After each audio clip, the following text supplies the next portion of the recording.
So I'm back here at the New York Bagel Factory. Can't get away from the place. But when I was in there, I noticed something and that I hadn't noticed before. So they have chocolate chip cookies. Look how big this is. Oh boy. What? It's bigger than my face. All right. Let's just try it.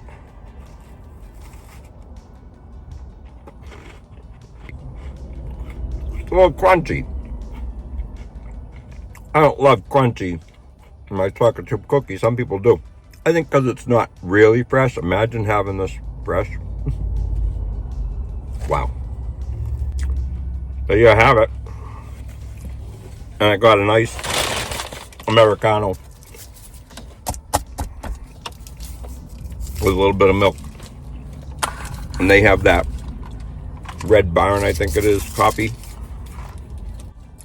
So good. Hey, if you haven't been over here, I'm almost done with the job out here in Southborough, so I won't be getting this for long.